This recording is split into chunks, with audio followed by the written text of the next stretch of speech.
Assalamualaikum warahmatullahi wabarakatuh. Alhamdulillahi rabbil alamin. Alladzi anzalal kitaba tibyanan likulli syai'in wa hudan wa rahmatan wa busyra lil muslimin. Wassalatu wassalamu ala asyrafil anbiya'i wal mursalin wa ala alihi wa sahbihi ajma'in. Wa ba'd.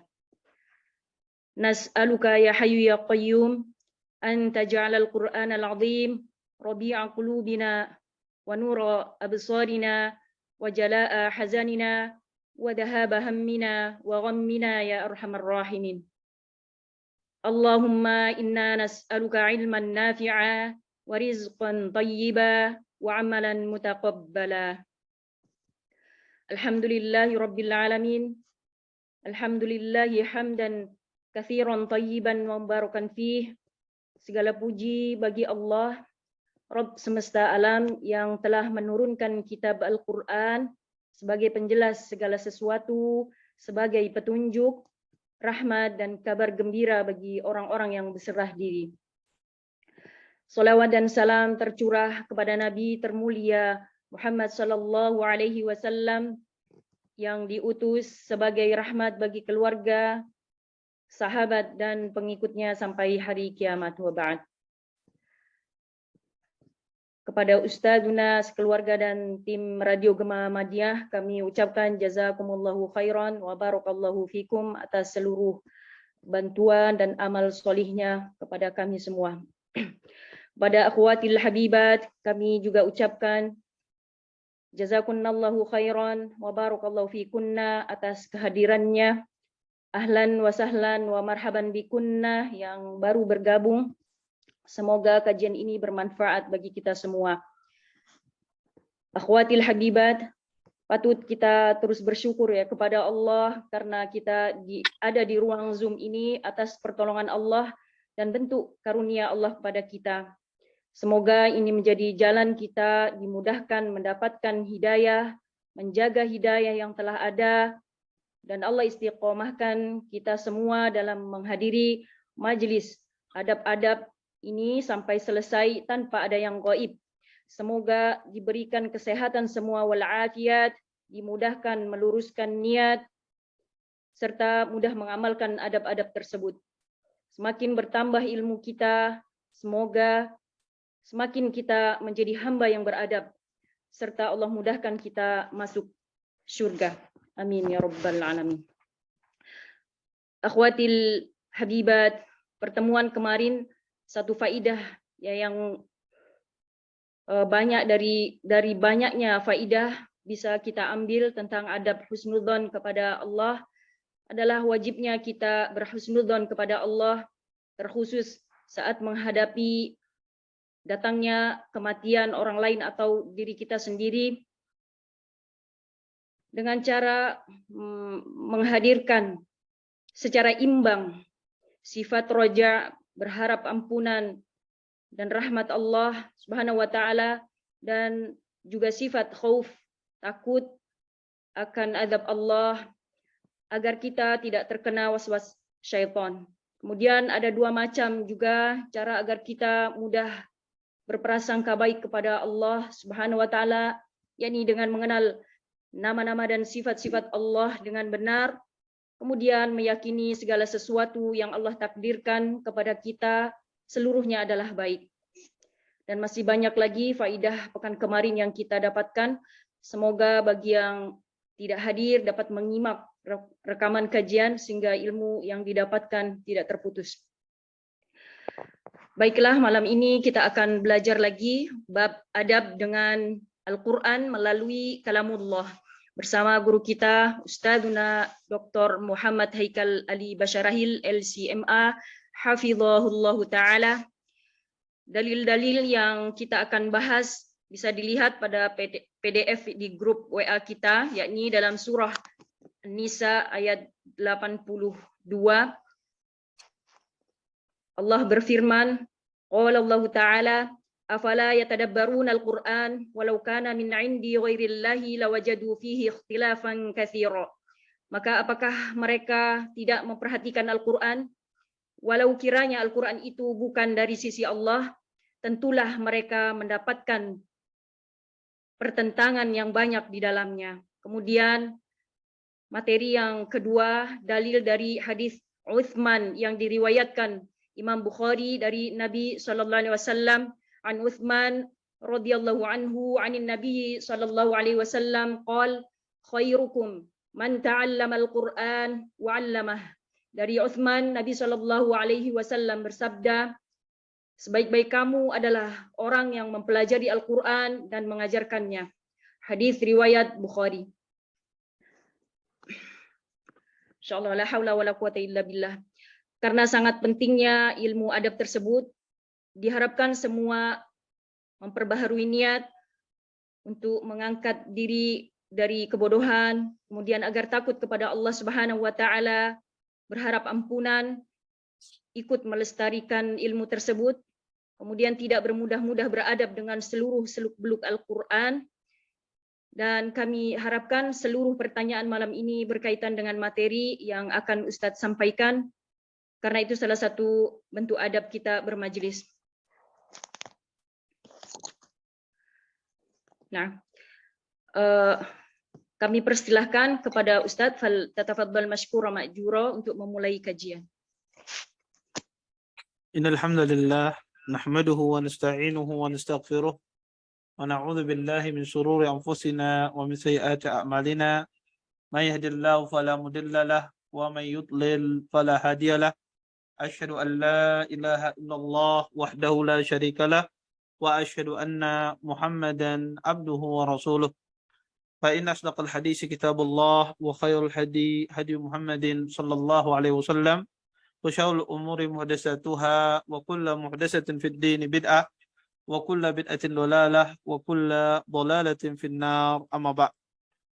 Bapak, Ibu, ikhwan dan akhwat yang dimuliakan oleh Allah Subhanahu wa taala, akhwat yang senantiasa diberkahi oleh Allah Subhanahu wa taala, alhamdulillah segala puji bagi Allah Subhanahu wa taala dengan limpahan nikmat yang begitu besar, di antaranya nikmat iman, nikmat Islam, nikmat kesehatan, dan kita diberikan kemudahan oleh Allah Subhanahu wa taala untuk meluangkan waktu kita untuk belajar, untuk menuntut ilmu.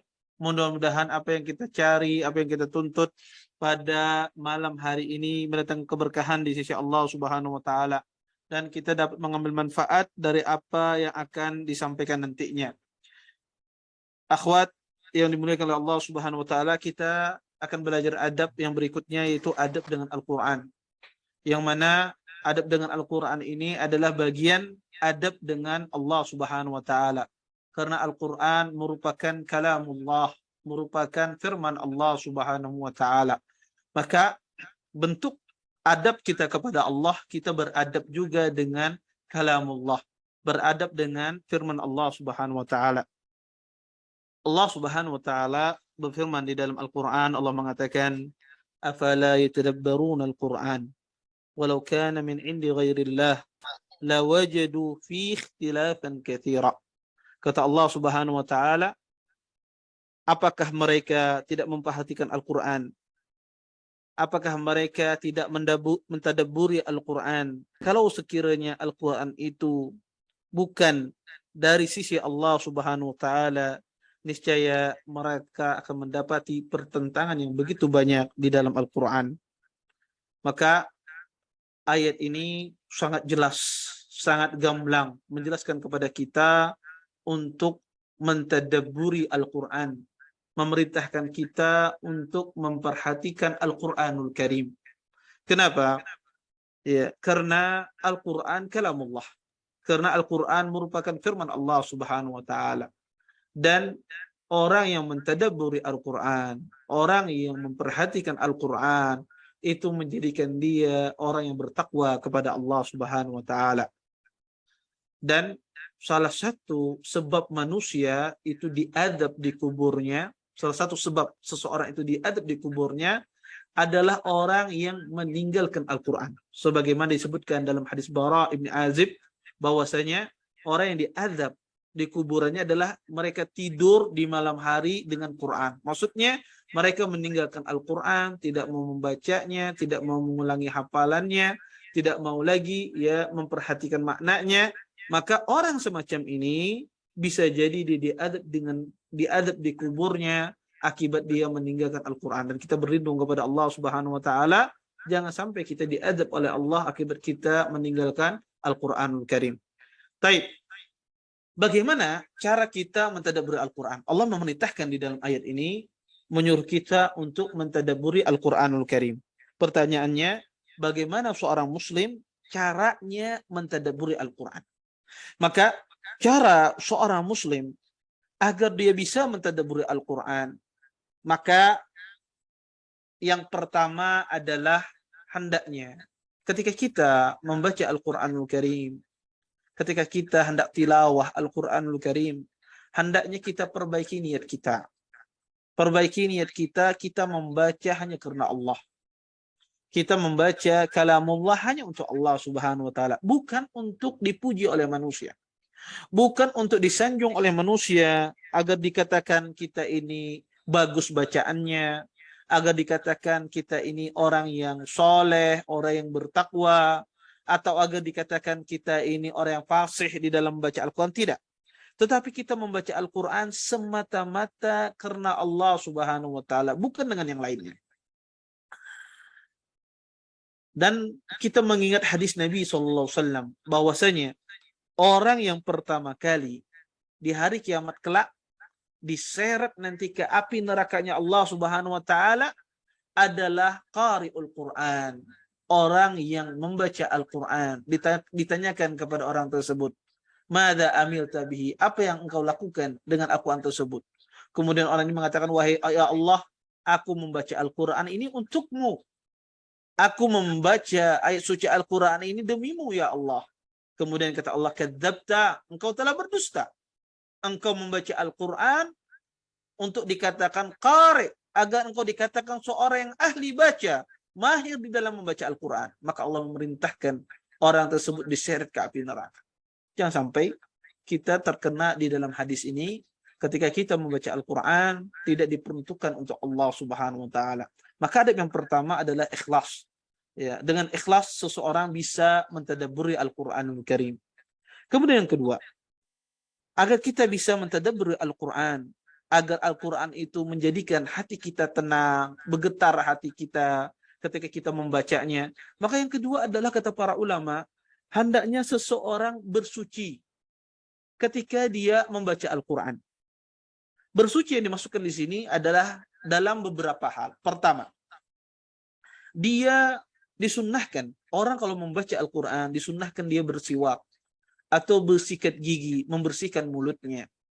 Hal ini didasari dengan sebuah hadis Nabi SAW yang diriwayatkan oleh Imam Al-Bazzar, bahwasanya kata Nabi SAW, "Innal abda idza tasawwaka summa qama yusalli qama al-malaku khalfahu fayastami'u li qira'atihi." Kata Nabi SAW, jika seorang hamba dia bersiwak, kemudian dia berdiri untuk sholat, maka berdirilah malaikat di belakangnya mendengarkan bacaannya. Fayadnu minhu. Dan malaikat itu mendekat terhadap apa yang dia baca. Hatta yadha'u fahu ala fih. Sampai malaikat menaruh bibirnya di atas bibir orang yang membaca Al-Quran tersebut. Fama yakhruju man fi syai' minal Quran illa shara fi jawfil malak. Segala sesuatu yang keluar dari mulut orang tersebut langsung masuk ke dalam mulutnya malaikat tersebut. Kemudian Nabi mengatakan di akhir hadis, "Fatahhiru afwahakum lil Quran." Kata Nabi SAW, sucikanlah, bersihkanlah mulut kalian ketika kalian membaca Al-Quranul Karim. Maka hadis ini menjelaskan kepada kita agar disunnahkan seseorang ketika membaca Al-Quran, dia bersiwak atau bersikat gigi. Kemudian di antara bentuk bersuci juga ketika membaca Al-Quran adalah kita membaca Al-Quran, hendaknya kita disunnahkan dalam kondisi berwudu, dalam kondisi bersuci. Ya. Maka Nabi SAW pernah bersabda, kata beliau, "Inni karihtu an adkurullah illa ala tuhrin." Kata Nabi SAW, aku membenci, kata Nabi SAW, tidak senang kalau seandainya aku membaca Al-Quran dalam kondisi aku tidak suci. Kata Nabi SAW, aku tidak senang kalau seandainya aku membaca Al-Quran dalam kondisi tidak suci. Akhwat yang dimuliakan oleh Allah Subhanahu wa taala, harus dibedakan ya antara membaca dan menyentuh. Adapun membaca itu disunnahkan dalam kondisi kita berwudu, dalam kondisi bersuci. Adapun menyentuh itu wajib hukumnya kita berwudu. Ya, kalau kita menyentuh Al-Quran, menyentuh mushaf misalnya, maka wajib kita dalam kondisi berwudu. Berbeda dengan membaca. Ya, membaca tidak menyentuh. Maka kalau membaca disunnahkan kita dalam kondisi berwudu. Adapun kalau mau menyentuh Al-Quranul Karim, maka kita harus dalam kondisi berwudu. Dan ini pendapat yang paling rajih. Kenapa? Karena Nabi SAW pernah bersabda, la yamassul Quran illa tahir. Kata Nabi SAW, tidak menyentuh Al-Quran kecuali orang yang suci. Maka disunnahkan atau diwajibkan seseorang ketika dia menyentuh Al-Quranul Karim, maka dia harus dalam kondisi suci. Kemudian para ulama mengatakan bahwasanya ya, sesuatu apa saja yang kita sentuh dari Al-Quranul Karim, maka kita disuruh untuk bersuci. Karena tidak boleh menyentuh Al-Quran kecuali dalam kondisi bersuci. Terus mungkin ada yang bertanya, Ustadz, apa dawabit atau kaidah seseorang dikatakan dia menyentuh Al-Quran? Kapan, apa kaidah atau sesuatu dikatakan dia menyentuh Al-Quranul Karim? Para ulama mengatakan sesuatu dikatakan dia mushaf, ya, dan ini tentu banyak terjadi perbedaan pendapat di kalangan para ulama. Tapi saya sebutkan pendapat yang paling rajih dalam masalah ini. Sesuatu itu dikatakan mushaf adalah kalau seandainya Al-Qur'annya lebih banyak daripada yang lainnya, maka itu dihukumi seperti hukum Quran. Maka kalau kita punya buku misalnya, buku tulis tidak ada tulisannya, kemudian Anda tulisi di dalamnya adalah ayat-ayat suci Al-Quran, dan tulisan ayat suci Al-Qurannya lebih banyak, maka Anda ketika menyentuh lembaran tersebut harus dalam kondisi bersuci. Karena dia dihukumi seperti mushaf. Maka dari sini kita bisa membedakan mana yang kita sentuh dalam kondisi bersuci, mana yang tidak. Kalau isinya lebih banyak muatannya Al-Quran, maka dia dihukumi dengan Al-Quran. Maka disuruh kita menyentuhnya dalam kondisi bersuci. Adapun kita menyentuh Al-Quran lewat HP misalnya, maka ini tidak mengharuskan kita dalam kondisi bersuci. Ya, karena Al-Quran yang di dalam HP ya, digital ya, yang kita sentuh di layar kita membaca Al-Quran, maka ini tidak harus kita itu kondisinya bersuci. Karena itu bukan mushaf. Itu bukan mushaf. Ketika kita menyentuh, kita tidak menyentuh mushaf. Sehingga kata para ulama, Quran yang ada di HP tersebut tidak mengharuskan berwudu. Tapi berbeda kalau seandainya ya, mushaf yang kita pegang, maka itu harus dalam kondisi bersuci. Maka di antara adab juga membaca Al-Quranul Karim, ya, agar kita bisa mentadabburi Al-Quranul Karim, harus kita dalam kondisi suci. Suci ya, berwudu sebelumnya. Karena Nabi SAW tidak senang beliau membaca Al-Quran kalau dalam kondisi tidak suci. Kemudian juga suci tidak hanya berkaitan dengan badan kita. Juga disuruh kita ketika kita membaca Al-Quran, disuruh kita membaca di tempat yang bersih, di tempat yang suci, bukan di tempat yang kotor. Ya, oleh karena itu sebagian fuqaha, kenapa para fuqaha banyak menyuruh kita membaca Al-Quran di masjid?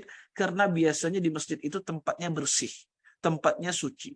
Maka ya, disuruh kita untuk mencari tempat yang bersih. Kalau di rumah maka carilah tempat yang bersih, ya, tidak tempatnya kotor. Maka ini di antara adab seseorang membaca Al-Quran agar menghadirkan dia bisa mentadabburi Al-Quranul Karim. Kemudian sebaliknya, kita dilarang oleh Nabi SAW, dilarang di dalam syariat kita, ya, membaca Al-Quran di beberapa tempat-tempat yang dilarang kita untuk membaca. Di antaranya adalah kita dilarang membaca Al-Quranul Karim seperti di WC, di tempat-tempat yang kotor, di tempat-tempat yang najis. Maka kita dilarang untuk membaca Al-Quran di sana. Karena tidak layak seseorang membaca kalamullah, firman Allah Subhanahu wa taala dia baca di tempat-tempat yang kotor, di tempat-tempat yang najis, maka tidak pantas untuk firman Allah Subhanahu wa taala kita baca di tempat-tempat tersebut.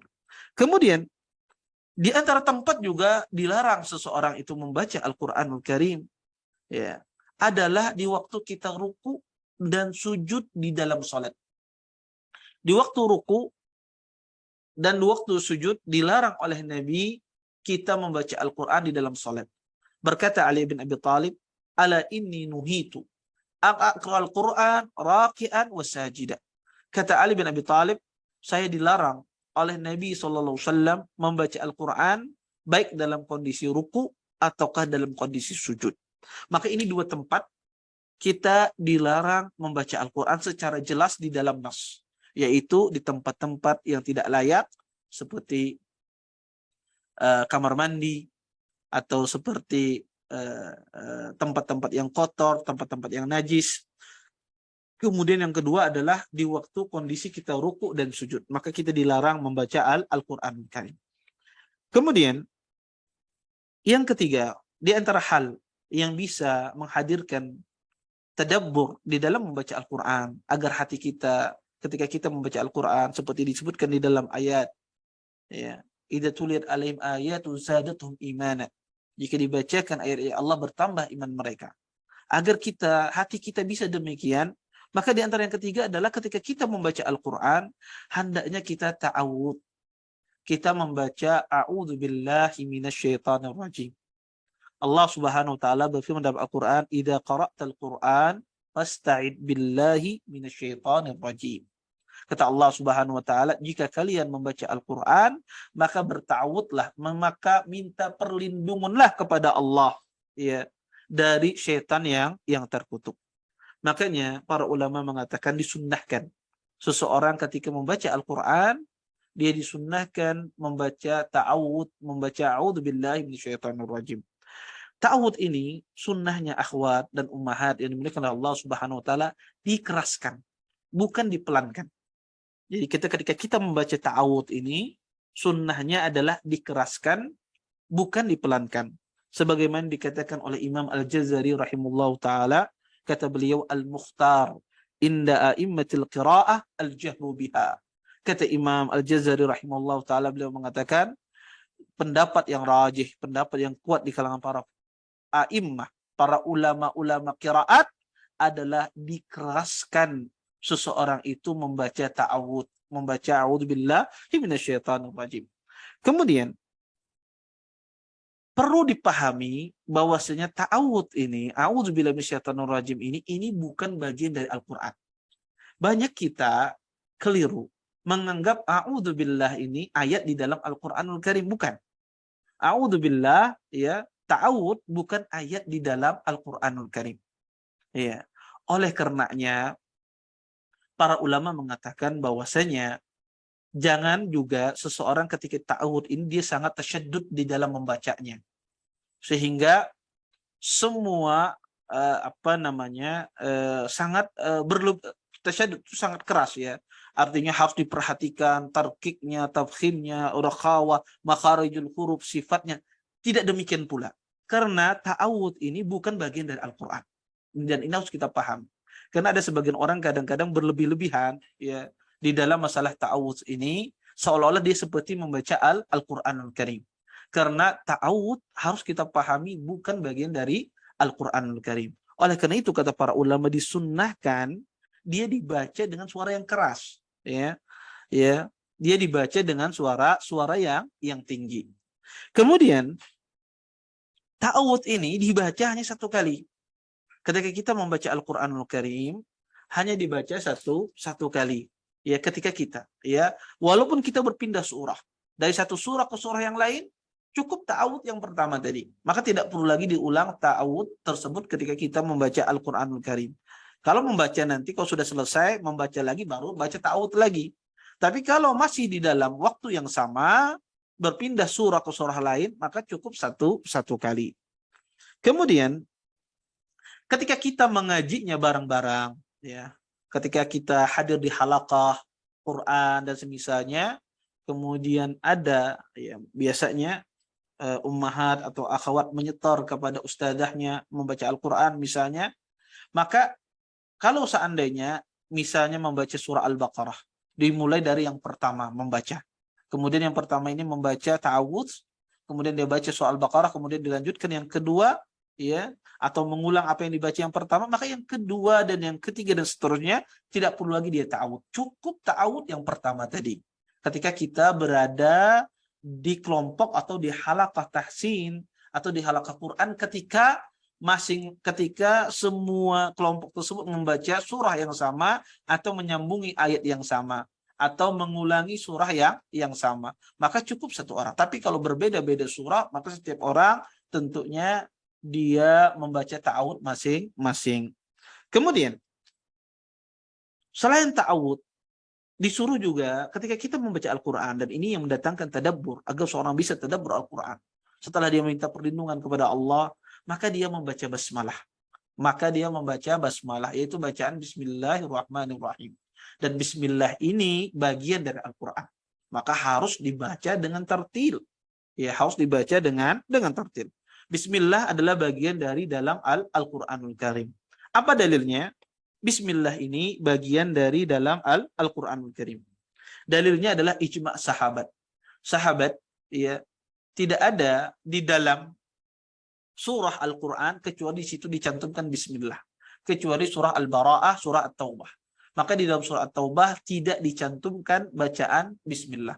Adapun semua surah di dalam Quran dicantumkan Bismillah. Padahal sahabat ketika mengumpulkan Al-Quran, mereka berusaha untuk memisahkan mana Al-Quran, mana yang bukan. Ketika para sahabat semuanya menaruh Al-Quran di setiap awal-awal surah, menunjukkan Bismillah itu bagian dari Al-Quran. Oleh karena itu para ulama mengatakan Bismillah itu bagian dari Al-Quran untuk memisah setiap surah yang ada. Jadi untuk memisah setiap surah yang ada, maka dipisah dengan Bismillah. Maka Bismillah itu ayat di dalam Al-Quran untuk memisah setiap surah. Oleh karenanya disunnahkan membaca Bismillah ini kalau kita memulai membacanya di awal, ya. Kalau kita membacanya di awal, maka disunnahkan. Adapun kalau kita membaca Al-Quran, ya, kalau kita membaca Al-Quran di tengah ayat, di pertengahan ayat, apakah disunnahkan membaca Bismillah? Kata para ulama, kalau seandainya dia cukupkan dengan isti'adah saja, maka tidak ada masalah. Tapi kalau seandainya dia membaca Bismillah, maka juga tidak mengapa. Tetapi yang lebih ditekankan adalah ketika kita membaca basmalah ini adalah ketika kita membaca setiap awal surah. Adapun kalau kita mulai dari pertengahan, tidak seperti ditekankan ketika kita membaca di awal surah. Karena Bismillah ini fungsinya ayat untuk memisahkan dari satu surah ke surah yang lainnya. Kemudian yang kelima, hal yang mendatangkan agar seorang ini bisa tadabbur, ya, mentadabbur Al-Quran, yaitu membaca Al-Quran ini dengan tartil. Karena Allah Subhanahu wa taala berfirman dalam Al-Quran, "Warattilil Qur'ana tartila." Kata Allah Subhanahu wa taala, bacalah Al-Quran ini dengan tartil. Dengan tartil itu apa? Memberikan haknya. Setiap huruf tersebut diberikan haknya, diberikan hukumnya. Maka harus kita membaca Al-Quran sebagaimana yang dibaca oleh Nabi SAW. Kita perhatikan ahkam tajwidnya, hukum-hukum tajwidnya kita perhatikan, sifat-sifat hurufnya kita perhatikan, makharijul hurufnya kita perhatikan. Maka semuanya kita perhatikan. Ya. Maka jangan sampai seseorang ini ketika dia membaca Al-Quran, dia membacanya tidak tartil. Oleh karenanya, para ulama berselisih. Mana yang lebih utama? Seseorang membaca Al-Quran lambat tapi dengan tartil, ataukah dia membaca Al-Quran cepat, ya, cepat tapi tidak tartil tapi banyak pahala. Kita tahu pahala membaca Al-Quran, satu huruf kata Nabi itu 10. Orang kalau membaca Al-Qurannya cepat, ya, maka otomatis pahala yang dia dapatkan banyak. Para ulama berselisih mana yang lebih utama? Seseorang membaca Al-Quran dengan cara hadar misalnya, dengan cara membacanya cepat, tapi tidak tartil. Tidak tartil. Ataukah dia membaca Al-Quran lambat tapi tartil? Maka kata para ulama, yang paling afdal adalah membaca Al-Quran lambat tetapi tartil. Itu yang paling afdal. Walaupun membaca cepat ini, ya dia banyak dapat pahala, maka lebih besar keutamaannya di sisi Allah adalah orang membaca Al-Quran dengan cara tartil. Walaupun dia lambat. Orang yang cepat membaca Al-Quran ini mungkin dalam setengah jam misalnya, dia bisa 2 juz. Adapun orang yang membaca secara tartil ini, mungkin dia setengah jam cuma dapat 1 juz atau kurang demikian. Maka ini lebih afdal di sisi Allah Subhanahu wa taala ketimbang orang yang membaca cepat tapi tidak tartil. Oleh karena itu kata para ulama, ya, karena tujuan diturunkannya Al-Qur'an ini untuk tadabbur. Ya, untuk mentadaburinya. Makanya Allah katakan, "Kitabun anzalnahu ilaik mubarakun liyadabbaru ayatihi." Kata Allah Subhanahu wa taala, kami turunkan Al-Qur'an, kitab yang penuh berkah. Untuk apa? Untuk kalian mentadabburinya ayat-ayat Allah. Maka tujuan diturunkan Al-Quran ini untuk kita tadabburi. Di antara mentadabburi Al-Quran dengan cara apa? Dengan cara kita membacanya secara tartil. Kemudian, ya, para ulama juga mengatakan ketika kita membaca Al-Quran dengan tartil ini, lebih afdalnya seperti apa kita bacanya? Kita baca dengan hafalan yang kita miliki, ataukah kita membacanya melihat dengan mushaf? Mana yang lebih utama? Saya misalnya hafal juz 30. Kemudian, apakah lebih afdal bagi saya yang hafal Quran ini misalnya, yang juz 30, afdalnya saya melihat Al-Quran, melihat mushaf, ataukah saya ini afdalnya adalah menghafalnya dengan hafalan saya? Mana yang lebih utama? Maka kata para ulama, seseorang yang membaca Al-Quran, maka yang paling afdal adalah dia melihat dengan mushaf. Dia melihat dengan mushaf. Maka ini lebih afdal. Kenapa kata para ulama? Karena ketika dia melihat dengan mushaf, maka ada ibadah tersendiri. Karena memandang itu ibadah tersendiri. An-nadhar dengan mushaf itu ibadah tersendiri. Maka orang kalau dia membaca sembari dia memandang, maka di sini dia melakukan banyak ibadah. Ketimbang orang itu, kata para ulama, sekedar dia menghafal dari hafalannya tanpa memandang Al-Qur'anul Karim.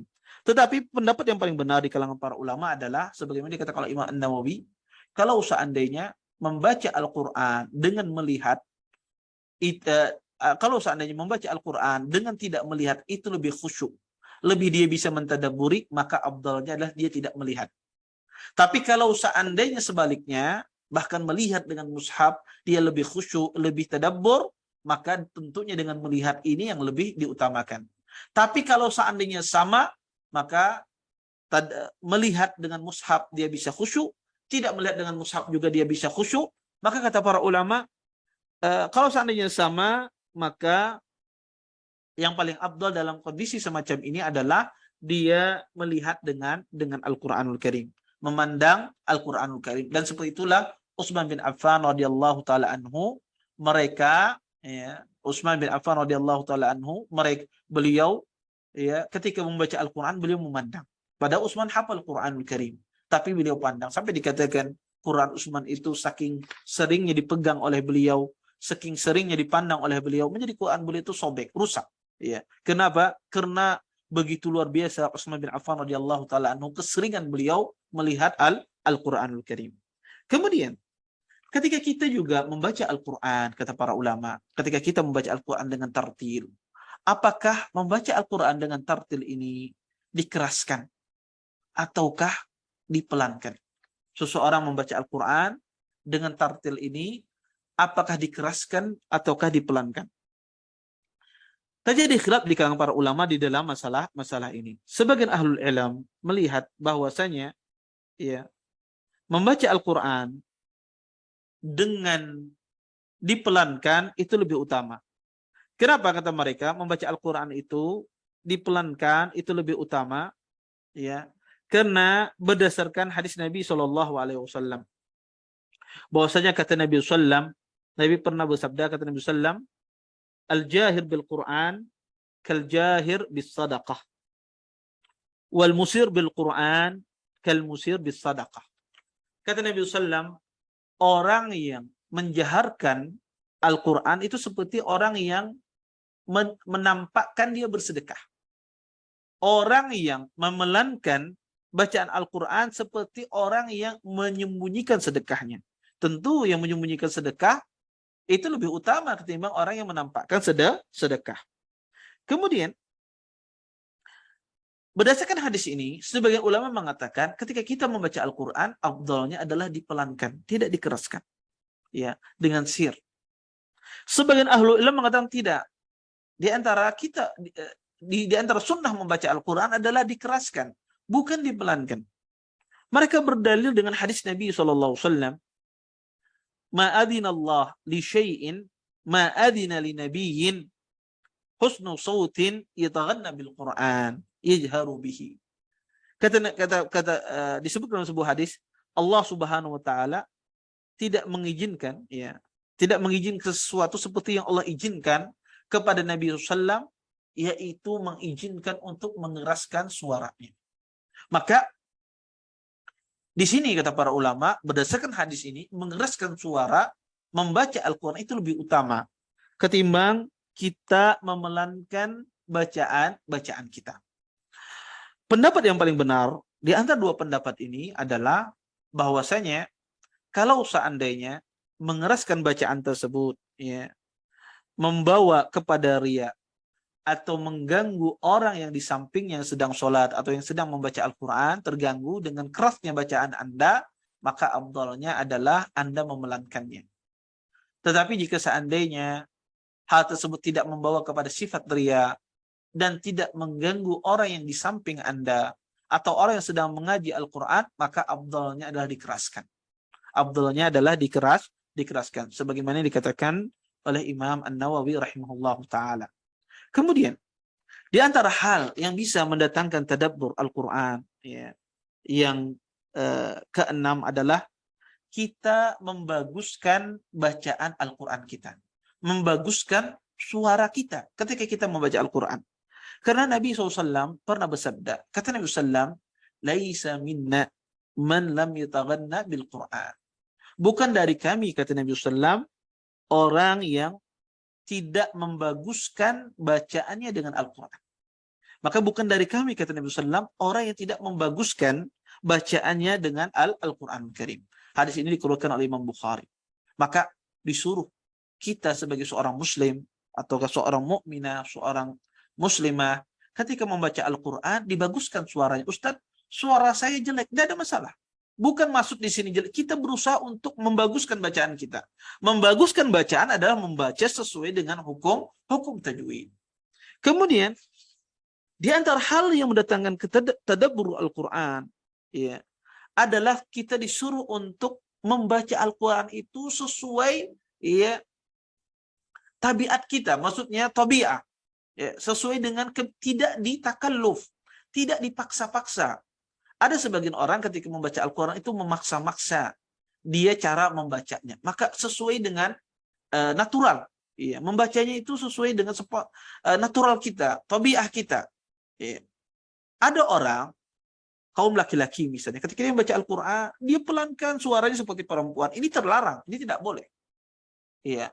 Atau sebaliknya, seorang wanita misalnya, dia baca seperti bacaan laki-laki suaranya. Dia baca seperti bacaan laki-laki. Dia paksa membacanya seperti bacaan suara laki-laki. Ini juga terlarang. Maka disuruh kita membaca Al-Quran itu apa adanya tanpa kita paksa-paksa. Ini hal yang bisa mendatangkan tadabbur Al-Quran. Karena banyak orang tidak bisa mentadabbur Al-Quran karena dia memaksa-maksa bacaannya. Maka seseorang berusaha dia membaca sesuai dengan kebiasaan dia membaca Al-Quran tanpa ada takalluf, tanpa ada memaksa, ya harus seperti ini. Tetapi sesuai, ya, mengalir dia membaca Al-Quranul Karim. Kemudian di antara hal yang mendatangkan tadabbur Al-Quran, ya, adalah kita menangis, ya, meneteskan air mata ketika membaca Al-Quranul Karim. Kata Allah, wa yahruna lil adqani yabkuna wa yaziduhum khushu'a. Kata Allah Subhanahu wa taala, mereka, ya, tersungkur sujud dan mereka menangis, ya, dan itu menambah kekhusyuan mereka. Di dalam ayat ini Allah Subhanahu wa taala mengatakan ya di antara sifat ya di antara orang beriman itu mereka menangis ketika mereka membaca Al-Qur'anul Karim dan itu menjadikan mereka tambah khusyuk, tambah mereka mentadabburi Al-Qur'an dengan cara mereka menangis. Yang dimaksudkan menangis di sini adalah menangis karena takut dengan Allah. Menangis karena khasyah, takut dengan azab Allah. Takut dengan ancaman Allah Subhanahu wa taala. Takut dia dengan murka Allah Subhanahu wa taala. Maka ketika dia membaca suci Al-Qur'an, dia menangis. Menangis karena takut dengan Allah Subhanahu wa taala. Inilah yang mendatangkan kekhusyuan. Inilah yang membawa kita bisa mentadabburi Al-Qur'anul Karim. Adapun orang yang membaca Al-Qur'an, dia berusaha menangis ya, atau dia menangisnya karena sedih ya, karena mengingat sesuatu di masa lalu, anaknya meninggal, kemudian terbawa ya mendengar bacaan seorang imam misalnya menyedihkan, kemudian dia menangis. Ini bukan karena takut kepada Allah, tapi keingatan masa lalu anaknya yang masih hidup ternyata sudah meninggal, atau mengingat musibah yang ada. Ini bukan menangis yang mendatangkan khusyuan di dalam sholat. Ini menangis bukan mendatangkan seseorang tambah dia bisa mentadabbur Al-Quran. Maka kata para ulama, menangis yang membawa kepada khusyuan, membawa kepada tadabbur Quran adalah menangis karena takut kepada Allah. Menangis karena takut dengan ancaman Allah Subhanahu wa taala. Bukan menangis karena sedih musibah yang menimpanya. Bukan menangis karena bahagia. Ada orang saking bahagianya dia menangis, ya. Dapat misalnya anak, saking bahagianya dia sekian tahun tidak menunggu anak tidak dapat. Dan subhanallah dianugerahi oleh Allah Subhanahu wa taala anak, dikerunai memiliki seorang anak hamil. Maka ummahatnya begitu senangnya ketika dia sholat pun menangis. Menangis bahagia. Kita katakan tangisan ini bukan tangisan yang dimaksudkan di dalam ayat agar seseorang tersebut menjadi khusyuk dia. Tetapi tangisan yang dimaksudkan adalah tangisan karena takut dengan azab Allah Subhanahu wa taala.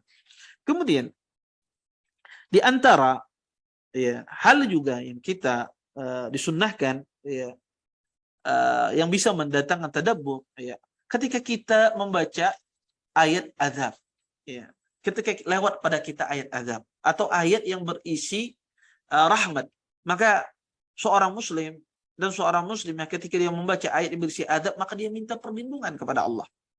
Dan ketika lewat dia pada ayat yang berisi rahmah, maka dia meminta kepada Allah Subhanahu wa taala. Makanya sebagaimana dalam hadis Hudzaifah, kata Hudzaifah, "Idza marra bi ayatin fiha adzab", sesungguhnya Nabi sallallahu alaihi wasallam jika lewat ayat di situ ada azab, ta'awwad, Nabi minta perlindungan. Wa idza marra ayatin fiha su'al fasa'al. Maka Nabi sallallahu alaihi wasallam jika lewat pada ayat di situ ada sifatnya berisi meminta, berdoa, maka Nabi pun meminta kepada Allah. Wa idza marra bi ayatin fiha tasbih fasabbah. Maka ketika lewat ayat yang berisi tasbih, ya maka Nabi pun memuji Allah Subhanahu wa taala, bertasbih, memuji Allah, bertasbih mensucikan Allah Subhanahu wa taala. Maka ini juga membantu kita untuk mendatangkan tadabbur di dalam membaca Al-Qur'anul Karim. Kemudian yang ke-10, di antara hal yang bisa menjadikan kita bisa mentadabbur Al-Qur'an, menjadikan bertambah iman kita setiap kali kita membaca Al-Qur'anul Karim. Kata para ulama, janganlah seorang itu membaca Al-Qur'an itu kurang dari 3 hari. Ya, jangan sampai kita itu membaca Al-Quran itu kurang dari 3 hari. Ya. Maka ya disebutkan dalam sebuah hadis, Nabi SAW pernah bersabda, kata Rasulullah, la yafqah man qara al-Quran aqal min 3 ayamin. Kata Nabi SAW, tidak akan paham orang membaca Al-Quran itu kurang dari 3 hari. Maka tidak akan paham, kata Nabi SAW, orang itu membaca Al-Quran kalau kurang dari 3 hari. Oleh karenanya, hendaknya kita berusaha, ya kalau menghatamkan Al-Quran, jangan sampai kurang dari 3 hari. Ya minimal 3 hari ke atas. Ya. Taib. Apakah kita termasuk orang menghatamkan Al-Quran? Kalau seandainya dia misalnya mengingat-ingat ayat tertentu, ditanya misalnya, ini ayat ini di mana ya? Di surah mana ya? Ayat ini. Dia hafal Quran. Kemudian dia pikirkan. Dia juz pertama, juz kedua, juz ketiga, sampai juz 30. Baru dia menemukan, oh di juz 29 misalnya ayat ini. Tapi orang semacam ini apakah dia disebut menghatamkan Al-Quran? Karena dia mencari di benaknya, ya, dia lewati setiap juz, ya, dengan cepat. Apakah orang semacam ini menghatamkan Al-Quran? Jawabannya tidak. Orang memikirkan sesuatu di benaknya, dia hafal Quran, orang ini, tapi dia pikirkan sesuatu di benaknya, kemudian dia menemukan, oh ternyata ini di surah ini. Maka ini tidak dikatakan orang ini pertama membaca Al-Quran. Tidak dikatakan orang ini membaca Al-Quran. Ini disebut oleh para ulama, orang ini disebut dengan orang yang merenung, ya, atau orang isti'rad, ya, dia murajaah dengan cepat, ya, bukan membaca Al-Quran. Maka orang yang semacam ini pertama dia tidak mendapatkan keutamaan membaca Al-Quran karena dia di benaknya tidak dia ucapkan. Ya, karena orang yang mendapatkan keutamaan membaca Al-Quran adalah orang yang mengucapkannya. Ya, karena tidak dikatakan orang itu membaca kalau tidak diucapkan. Maka keliru kalau seandainya ada orang, ya, membaca Al-Quranul Karim, ya, kemudian tidak ada suaranya, cuma di dalam hatinya saja. Saya sudah baca Al-Quran. Ini salah. Dia tidak dapat pahala. Kalau sekedar dalam hati, tidak ada suaranya, ya, maka dia tidak dapat pahala. Di hadis Nabi SAW, barang siapa membaca satu huruf dapatnya 10, maka dia tidak mendapatkan keutamaan ini. Karena tidak dia ucapkan. Tidak dia ucapkan. Kemudian, ya, ketika kita membaca Al-Quranul Karim, ya, jangan sampai kita menghatamkannya kurang dari 3 hari. Dan ketika kita membaca Al-Quranul Karim, ya, kata para ulama, afdalnya membaca Al-Quran itu tertib. Afdalnya membaca Al-Quran itu tertib.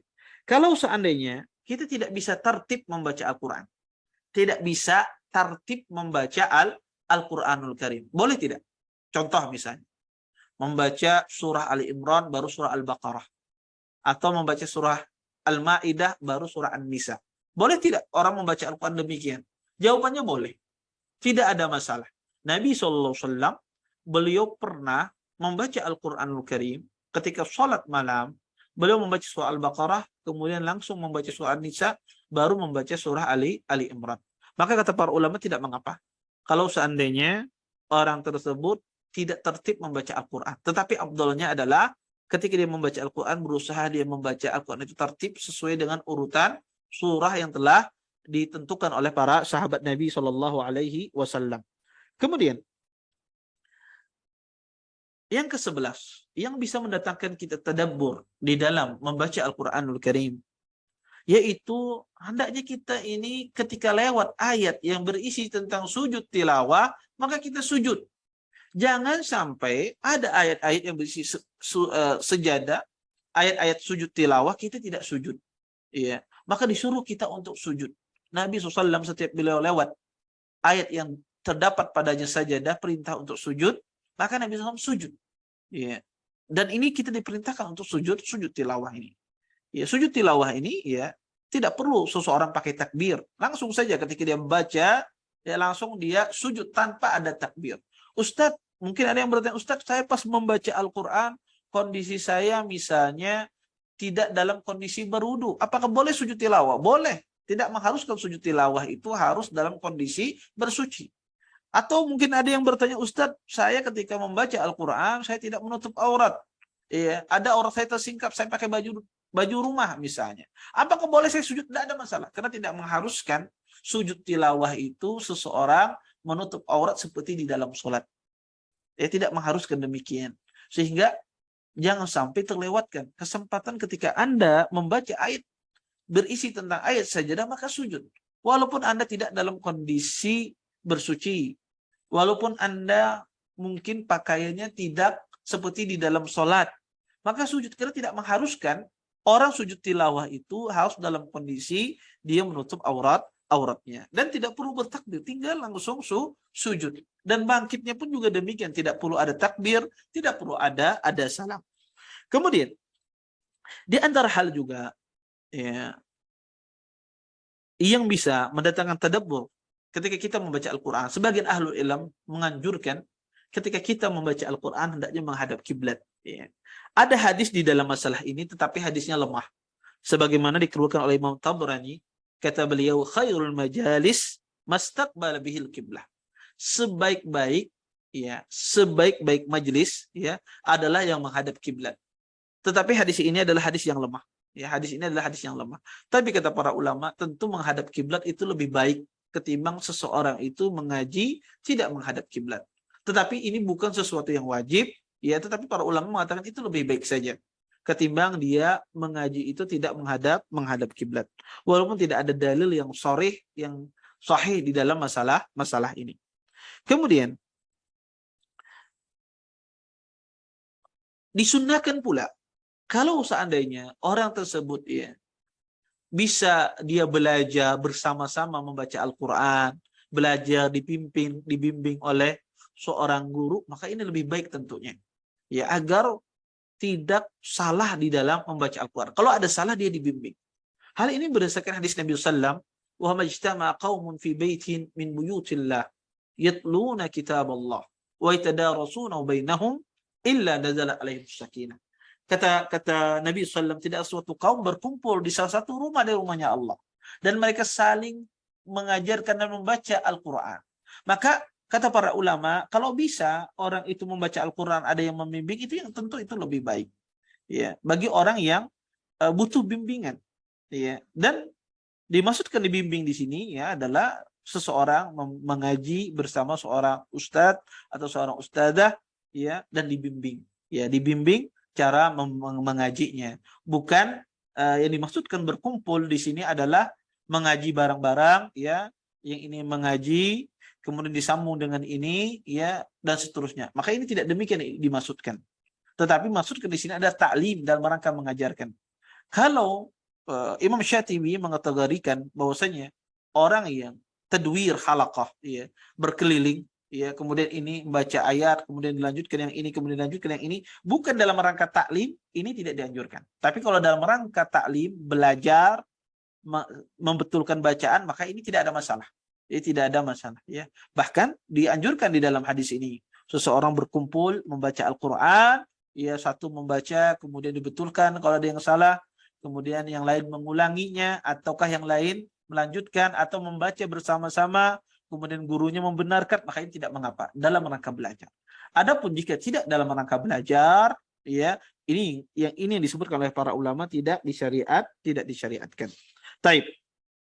Kemudian hal yang bisa juga mendatangkan tadabbur Al-Quran adalah di antara adab yang terpenting, dan ini bisa mendatangkan tadabbur Al-Quran, seorang muslim ketika dia membaca Al-Quran, tentu ada saat-saat menguap, ada saat-saat ngantuk. Maka ketika Anda sedang menguap, atau ketika Anda sedang ingin buang angin misalnya, maka jangan meneruskan bacaan, berhenti sejenak. Ya, silakan menguap.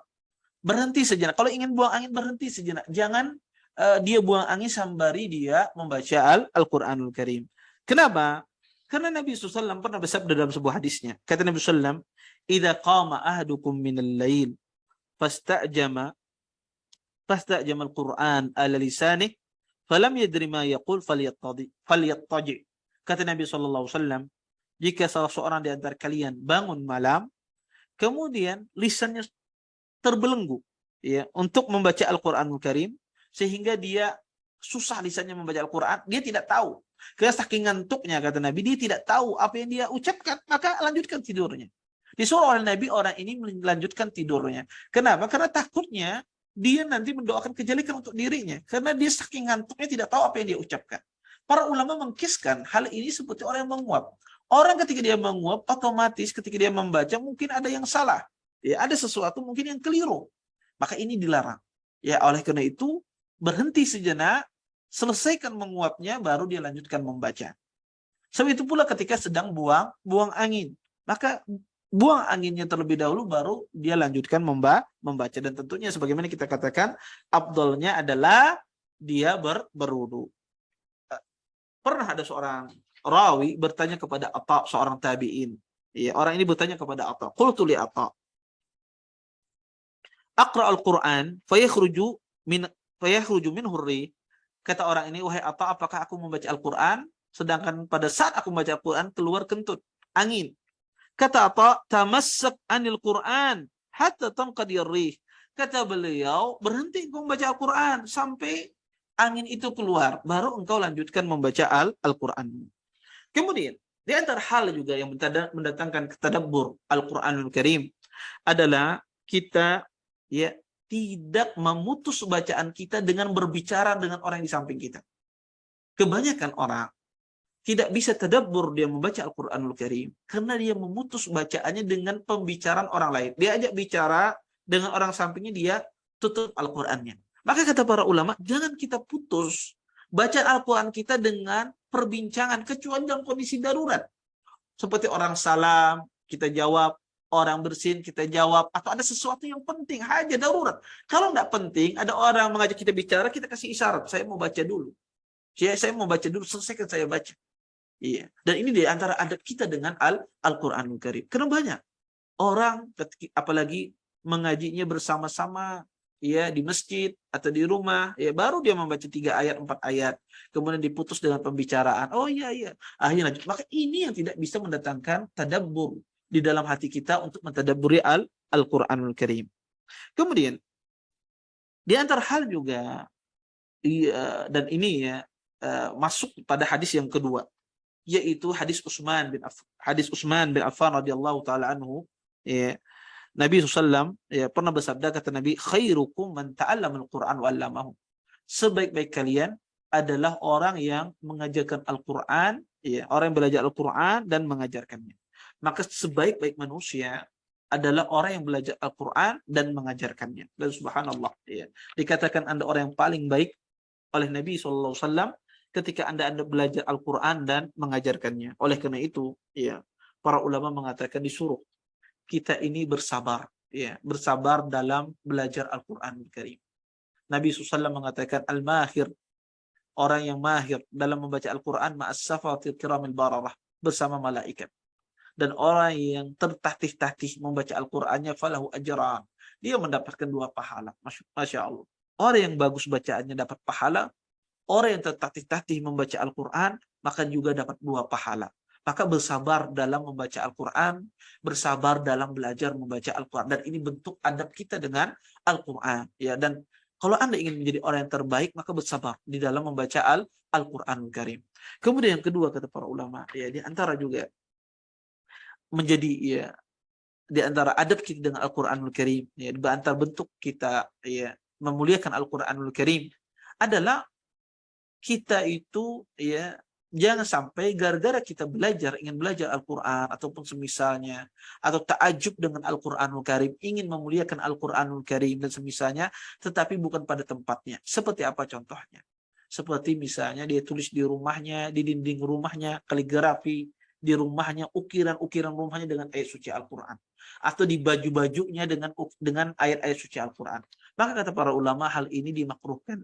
Karena Al-Quran tidak diturunkan untuk dihiasi. Al-Quran bukan diturunkan untuk menjadi hiasan rumah kita. Al-Quran diturunkan bukan untuk menjadi hiasan di mobil kita. Tapi Al-Quran diturunkan untuk kita baca. Oleh karena itu para ulama memakruhkan seseorang itu menulis Al-Quran di dinding-dinding rumahnya, tujuannya untuk sebagai hiasan rumah, maka ini bukan itu tujuan diturunkannya Al-Quranul Karim. Kemudian juga, ya, seorang muslim, ya, hendaknya dia, ya, menjadi orang terbaik, yaitu belajar Al-Quran, tentunya dengan dia memuliakan Al-Quranul Karim. Di antara bentuk memuliakan kita Al-Quranul Karim, kita tidak menghinakannya. Oleh karena itu kata para ulama, hendaknya seorang itu kalau dia memiliki Al-Quran, dia taruh di tempat yang agak tinggi, jangan di tempat yang di bawah. Walaupun tidak ada dalil yang melarang menaruh Al-Quran itu di lantai, tidak ada dalil yang melarang. Tetapi kalau nanti bisa membawa kepada ihana, penghinaan Al-Quran, ini diharamkan. Ini diharamkan. Oleh karena itu kata para ulama, taruhlah Al-Quran itu di tempat yang tinggi. Kalau Anda punya di rumah Anda punya meja, punya kursi, maka taruhlah di atas kursi atau di atas meja. Jangan taruh di bawah. Dan ini bentuk kita memuliakan Al-Quranul Karim. Dan juga di antara kesalahan juga ketika orang belajar Al-Quranul Karim, membaca Al-Quranul Karim, maka, ya, saking semangatnya sebagian orang itu menggoyang-goyangkan badannya ketika dia membaca Al-Quran, ketika menghafal Al-Quran. Kalau ini faktor refleks, ya, tidak sengaja, maka tidak ada masalah. Tapi kalau ini dengan sengaja, seorang tamayul, ya, membaca Al-Quranul Karim, ya, dia goyang-goyangkan badannya ketika dia membaca Al-Quran dengan faktor sengaja, maka ini dilarang. Karena ini tasyabbuh dengan orang-orang Yahudi. Karena orang-orang Yahudi, mereka ketika mereka membaca kitab mereka, mereka menggoyang-goyangkan tubuh mereka. Tapi kalau refleks tidak sengaja, maka ini tidak mengapa. Ya, maka jangan sampai juga kita ingin semangatnya membaca Al-Quran, belajar Al-Quran, ingin menjadi orang yang terbaik, ya kemudian dia ya berusaha menggoyangkan tubuhnya. Maka ini tidak dianjurkan, bahkan ini dilarang karena menyerupai dengan orang-orang Yahudi, menyerupai dengan orang-orang Nasara. Nah, jika hal ini ya Anda lakukan, maka insya Allah ya Anda ya bisa mentadabburi Al-Quran dan Anda menjadi orang yang dikatakan Allah Subhanahu wa taala di dalam Al-Quran, taqsya'iru minhu juludul ladzina yakhshawna rabbahum. Kata Allah ya, bergetar ya kulit-kulit ya orang yang takut dengan Tuhannya. Sumatalinu juluduhum. Kemudian kulit mereka menjadi tenang ketika mereka mendengar ayat suci Al-Quran. Kalau kita perhatikan adab-adab tadi dari awal sampai akhir ya, maka itu menjadikan kita bisa mentadabburi Al-Quranul Karim, bertambah keimanan kita, tenang hati kita, kemudian menjadikan kita tambah bertakwa kepada Allah Subhanahu wa taala, dan menjadikan kita tambah semangat membaca Al-Quranul Karim karena kita tahu keutamaan orang yang belajar Al-Quran, keutamaan orang yang mengajarkan Al-Quran, karena orang yang terbaik kata Nabi SAW, khairukum, sebaik-baik kalian adalah orang yang belajar Al-Quran dan mengajarkannya. Mudah-mudahan apa yang saya sampaikan ini bermanfaat ya, mudah-mudahan apa yang kita sampaikan tadi bisa dipahami ya dan diamalkan dalam kehidupan sehari-hari kita. Mungkin itu saja yang dapat saya sampaikan. Saya kembalikan kepada pembawa acara. Nah, Ustaz, jazakumullahu khairan atas seluruh materi yang Ustaz sampaikan. Insyaallah la haula wala quwata illa billah. Semoga bermanfaat bagi kita semua. Kita lanjutkan untuk ada sesi tanya jawab Ustaz. Iya. Ya, silakan. Nah, silakan kepada penanggung jawab.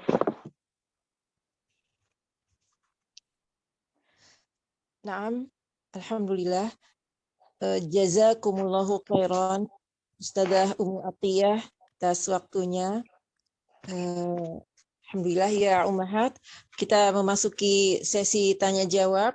Kami persilahkan apabila ada yang ingin bertanya mengenai adab-adab membaca Al-Quran, adab-adab dengan Al-Quran, boleh dengan raise hand atau melalui room chat.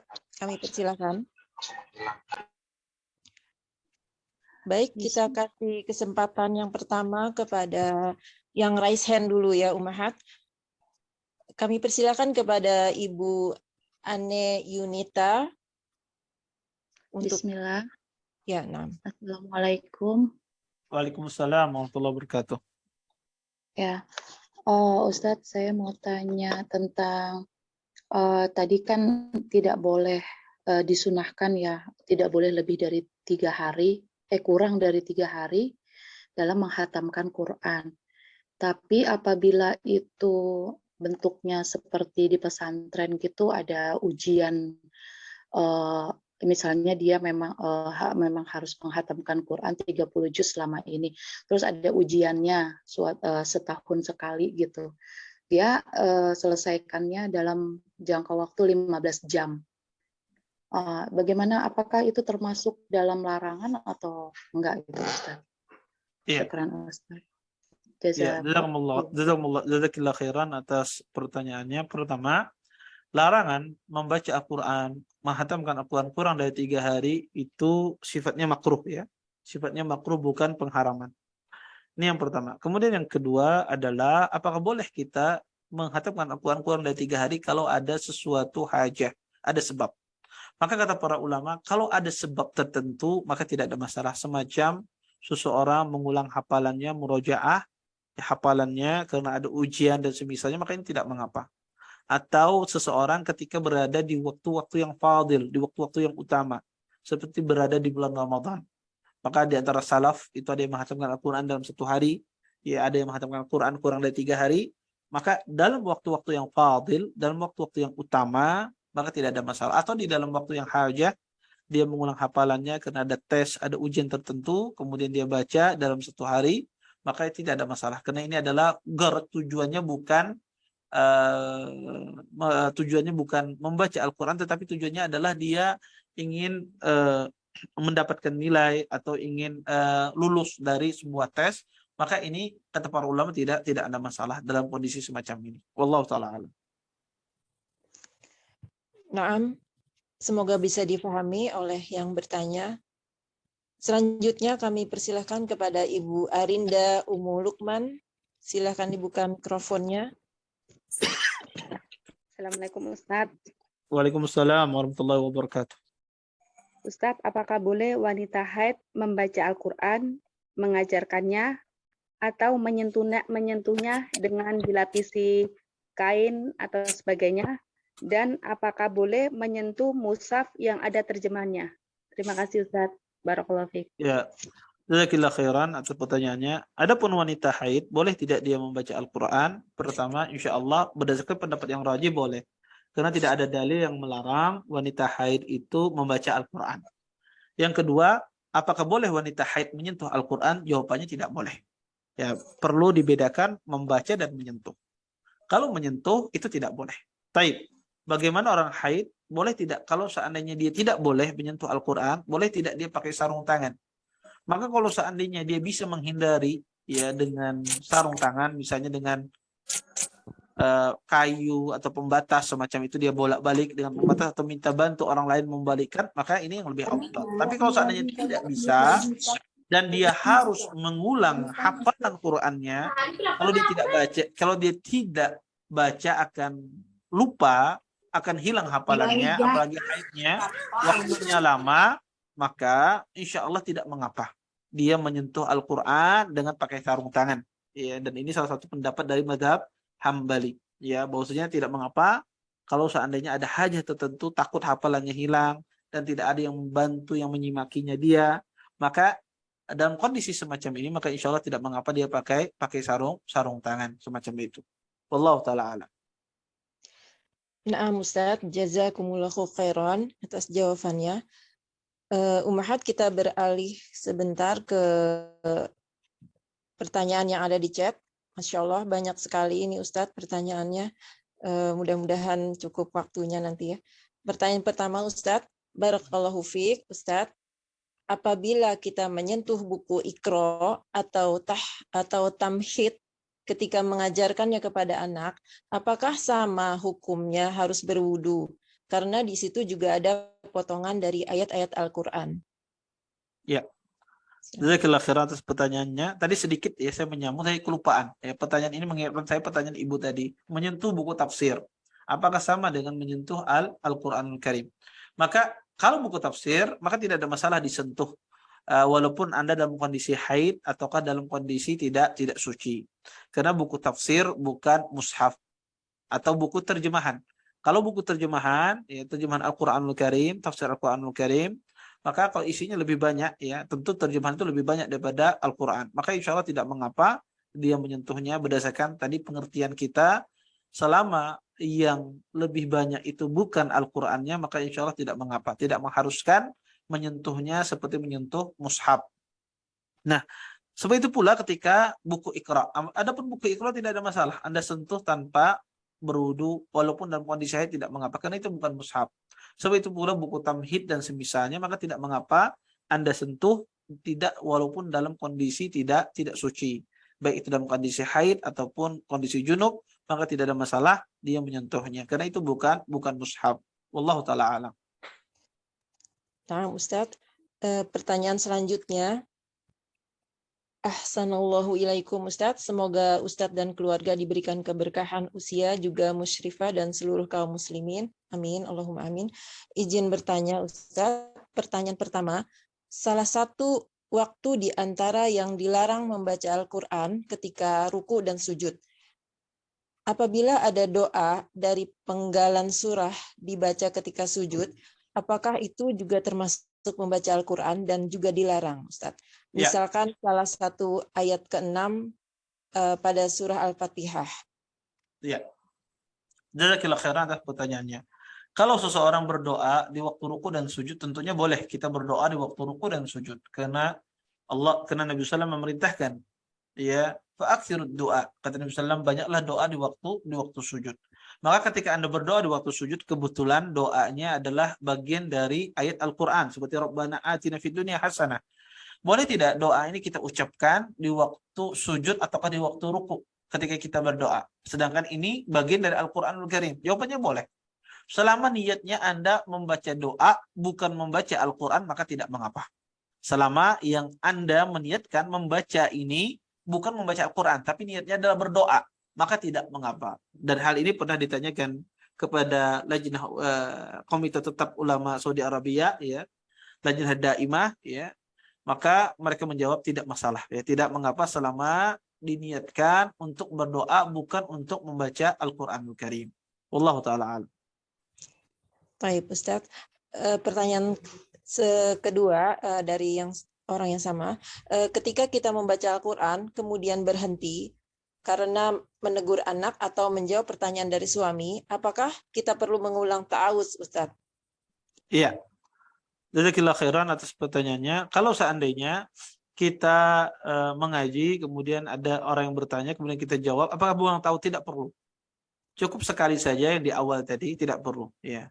Maka tidak perlu diulang tahu tersebut, karena dia masih dalam satu waktu. Ya. Kecuali dia berhenti lama, ya, dia tutup Al-Qur'annya, berhenti lama menjawab, kemudian dia mau mulai membaca lagi, maka di sini disunahkan ta'awud karena dia mau mulai kembali lagi. Tapi kalau di sela-sela kita ngaji, ada pertanyaan sebentar kita jawab, kemudian kita lanjutkan, maka tidak perlu ta'awud. Wallahu ta'ala alam. Baik, jazakumullahu khairan Ustadz atas jawabannya. Kita kembali ke pertanyaan via raise hand. Kami persilahkan kepada Ibu Lim Putri Dewi. Silahkan dibuka mikrofonnya. Assalamualaikum warahmatullahi wabarakatuh. Ahsanallahu ilaikum Ustaz. Waalaikumsalam warahmatullahi wabarakatuh. Apabila ada seseorang yang sedang baca Quran dan ada tanda sujud tilawah, lalu bagaimana dengan orang yang mendengarkan, apakah ikut sujud juga Ustaz? Ya. Jazakumullah khairan. Wayak. Pertama, kalau kita membaca Al-Quranul Karim, kemudian ada orang mendengarkan, maka dilihat apakah orang mendengarkan ini dia menyimak, artinya dia berusaha mendengarkan. Kalau seandainya sepintas begitu saja, misalnya ada orang baca Quran, saya lewat, ya, kebetulan dia baca surat Sajadah, maka tidak mengharuskan orang yang lewat tidak sengaja atau tidak sengaja mendengar, maka tidak harus dia sujud sahwi. Tapi kalau orang itu sengaja mendengarkan bacaan qari ini, sengaja dia mendengarkan, maka ketika qari'nya sujud, maka yang mendengarkan pun juga disuruh untuk sujud. Ya, yang mendengarkan pun juga disuruh untuk sujud. Tapi kalau seandainya kita bukan sengaja mendengarkan, ya cuma kebetulan mendengarkan, dan kebetulan yang membaca surah Sajadah, ketika dia sujud, kita tidak sujud. Tapi kalau kita, bahasa kita itu beristilah mendengarkan orang ini membaca, beristilah mendengarkan orang ini membaca, kita dengarkan, dan kita berusaha mendengarkan apa yang dia baca, ketika dia sujud sahwi, maka kita pun juga ikut sujud sahwi. Ketika dia sujud tilawah, maka kita pun ikut sujud tilawah. Wallahu ta'ala alam. Baik, Ustadz. Selanjutnya kami persilahkan kepada Ummu Kaulah. Silahkan dibuka mikrofonnya. Assalamualaikum warahmatullahi wabarakatuh. Waalaikumsalam warahmatullahi wabarakatuh. Ya, silahkan. Ustadz, saya ini kan sudah hafal 4 juz, terus nggak di murojaah gitu, nah. Apa ulun nih berdosa kah atau gimana? Ya. Ya. Jazakallahu khairan atas pertanyaannya. Pertama, ya, kalau kita sudah hafal Quranul Karim, kita tinggalkan begitu saja, tidak pernah murojaah, ya berdosa. Ya, karena itu salah satu yang disebutkan dalam hadis Bara' bin Azib, orang yang membaca Al-Quran, orang yang tidur dari Al-Qurannya, dia meninggalkannya, tidak mau dia baca, tidak mau dia ulang. Ya, maka kalau Anda pernah menghafal Al-Quran, maka berusaha juga Anda mengulang hafalan Anda tersebut. Walaupun tidak mesti bisa mengulang semua, tetapi Anda berusaha mengulang apa yang pernah Anda hafal. Jangan ditinggalkan sama sekali. Sudah dah, ya, ini bahari waktu di pondok, sudah sekarang karena di pondok lagi, saya tidak lepas dari kewajiban, tidak. Kalau Anda sudah, ya, pernah menghafal Al-Quranul Karim, maka di murojaah. Walaupun tidak maksimal, tidak masalah, tapi berusaha, ada usaha untuk murojaah hafalan tersebut. Maka hati-hati ya, salah satu juga adab di kubur tadi saya jelaskan Nabi Bara adalah orang meninggalkan Al-Quran. Masuk meninggalkan Al-Quran ini, dia tidak mau membacanya, tidak mau melihatnya, termasuk juga orang yang memiliki hafalan Quran, tidak mau dia murojaah hafalannya. Sudah hilang aja sudah. Ya, maka ini bisa faktor seorang itu diadab di kuburnya. Allah taala a'lam. Jazakumullahu khairan Ustadz atas jawabannya. Kita kembali ke pertanyaan via chat. Bismillah, mohon bertanya Ustadz. Pada saat kita membaca Al-Quran, saya tidak tahu artinya, tapi saya selalu menangis. Apakah itu termasuk meruqyah diri? Dan yang kedua, mengapa Al-Quran surah At-Taubah tidak ada bacaan basmalahnya? Jazakumullahu khairan Ustadz atas jawabannya. Jazakumullah khair atas jazakillah khairan atas pertanyaannya. Yang pertama tadi apa tadi, lupa saya. Pada saat kita membaca Al-Quran itu kita tidak tahu artinya tapi selalu menangis. Nah, apakah itu termasuk meruqyah diri maksudnya Ustaz? Iya. Jazakillah khairan atas pertanyaannya. Pertama, seseorang yang menangis membaca Al-Qur'anul Karim ya, kemudian dia tidak tahu artinya, apakah itu dikatakan dia meruqyah ya? Apakah itu dikatakan orang tersebut meruqyah? Maka para ulama menjelaskan bahwasanya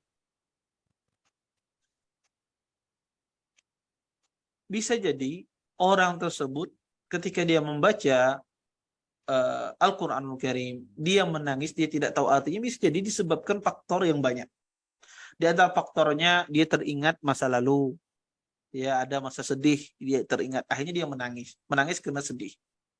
Atau dia teringat musibah, dia sedang mengalami musibah, kemudian dia menangis. Maka bisa jadi ya orang tersebut menangis ya akibat dia mendapatkan musibah, walaupun dia tidak tahu maknanya. Ya. Kemudian, apakah itu dikatakan dia meruqyah? Seorang menangis, maka belum tentu. Ya. Seseorang dikatakan membaca Al-Quran, Quran itu meruqyah kalau diniatkan. Kalau Anda niati untuk tadawi, untuk berobat, maka baru dia mendapatkan seseorang baru dikatakan itu dia meruqyah. Tapi kalau seandainya dia tidak dikatakan, tidak kita niatkan untuk meruqyah, maka dia tidak meruqyah. Maka harus ada niat. Ya, diniatkan untuk meruqyah atau diniatkan untuk mengobati, baru dia berefek. Ya, seseorang meniatkan membaca Al-Quran untuk meruqyah dirinya, untuk mengobati dirinya. Adapun dia membaca Al-Quran demikian begitu saja, maka tidak dikatakan dia meruqyah. Atau dia menangis begitu saja, tidak dikatakan dia meruqyah. Ya, tidak dikatakan dia meruqyah dirinya sendiri. Harus disertai dengan niat. Sehingga bisa jadi ya orang menangis itu walaupun dia tidak tahu maknanya, bisa jadi karena banyak sebab ya. Sebab suasana di sampingnya menangis, ikut nangis ya. Dan itu sering terjadi kalau di bulan Ramadan ya. Kalau Anda umrah di bulan Ramadan atau hajian ya, ketika imamnya ya membaca sedih di doa kunut, di samping semuanya menangis semua ya. Padahal dia nggak tahu artinya, tapi lihat di sampingnya nangis, dia ikut nangis ya. Maka ya bisa jadi orang menangis itu karena ikut-ikutan. Ya, suasana yang menjadikan dia menangis. Walaupun dia tidak tahu maknanya. Maka banyak faktor menyebabkan orang itu menangis. Yang kedua, tidak mesti orang itu ya menangis kemudian dia meruqyah dirinya sendiri, tidak. Karena Al-Quran itu harus diniatkan. Kalau dia ingin meruqyah, ingin mengobati, harus diniatkan. Kemudian pertanyaan yang terakhir, kenapa di dalam surah At-Taubah tidak ada basmalah? Dikatakan bahwasanya para ulama ya mengatakan bahwasanya karena sebelumnya adalah surah Al-Anfal, dan surah Al-Anfal dan surah At-Taubah ini maknanya hampir mirip. Makanya Utsman bin Affan radhiyallahu taala anhu ketika beliau mengumpulkan Al-Qur'anul Karim, bahwasanya tidak menaruh basmalah karena maknanya sama, hampir sama surah Al-Anfal dengan surah At-Taubah, makanya tidak ditaruh basmalah. Sebagian ulama mengatakan dia ada satu surah. Sebagian ulama mengatakan kenapa tidak ada basmalah, karena surah Al-Anfal dan surah At-Taubah itu satu surah. sehingga tidak ditaruh basmalah. Dicukupkan basmalah dalam surah Al-Anfal. Tetapi pendapat yang kedua ini pendapat yang kurang kuat, ya, karena tidak ada dalil yang mengatakan itu satu surah. Yang ada adalah itu surah yang berbeda. Surah Al-Anfal sendiri, surah At-Taubah sendiri. Tetapi pendapat yang paling benar dalam masalah ini adalah bahwasanya dia adalah surah yang hampir sama maknanya, sehingga Utsman bin Affan radhiyallahu taala anhu tidak menaruh basmalah. Kemudian yang kedua adalah ini juga berdasarkan perintah Nabi SAW, ya, perintah Nabi SAW, ya, karena sahabat tidak mungkin menaruh basmalah kecuali berdasarkan perintah Rasulullah SAW. Karena disebabkan maknanya sama, inilah sebab kenapa tidak ditaruh basmalah di dalam surah At-Taubah. Wallahu taala. Naam, jazakumullahu khairan Ustaz atas jawabannya. Afwan Ustaz, apakah masih ada waktu Ustaz? Ya bisa mungkin sampai jam 10 mungkin ya. Jam 10. Nah, Ustaz. Ada beberapa masih ini yang bertanya. Melanjutkan tadi pertanyaan mengenai menangis pada saat membaca Al-Quran, Ustaz. Ada pula yang bertanya, bagaimanakah jika tangisan kita itu dikarenakan kita mengingat dosa dan takut disiksa karena dosa tersebut, Ustaz? Iya. Jazakallahu khairan. Maka kalau seandainya orang itu menangis ya akibat takut azab, takut siksa, ya takut, maka ini menangis karena Allah Subhanahu wa taala. Ini menangis yang khauf, karena takut dengan azab Allah. Inilah yang menangis yang mendatangkan kekhusyuan kepada Allah Subhanahu wa taala. Makanya ada perkataan, saya lupa apakah perkataan Ibnu Ma'in, Ali bin Madini, saya lupa, berkata-kata beliau, kalau kamu lihat ada seseorang di dalam setahun itu menangis 2 kali, maka ketahuilah salah satu air matanya adalah air mata dusta. Ya.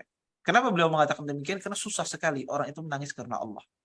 Ya, susah orang itu menangis karena Allah. Orang itu banyak menangis, banyak terbawa suasana. Bukan dia menangis betul-betul karena Allah Subhanahu wa taala. Tapi kebanyakan orang itu menangis karena suasana. Suasana batinnya, hati saat itu ingat masa lalu, saat itu ingat, bukan betul-betul dia ketika dia mendengarkan ayat suci Al-Qur'an dia takut ya terhadap dosa-dosanya, takut terhadap azab Allah Subhanahu wa taala. Ya. Makanya sampai ulama salah satu Ibnu Ma'in atau Ali bin Madini salah satunya kalau nggak salah, mereka berkata demikian. Ya kalau kamu lihat ada orang itu menangis dalam setahun itu 2 kali, ketahuilah kata beliau, salah satu air matanya adalah air mata dusta, bukan tangisan karena Allah Subhanahu wa taala. Karena susah. Ya makanya pahalanya besar ya.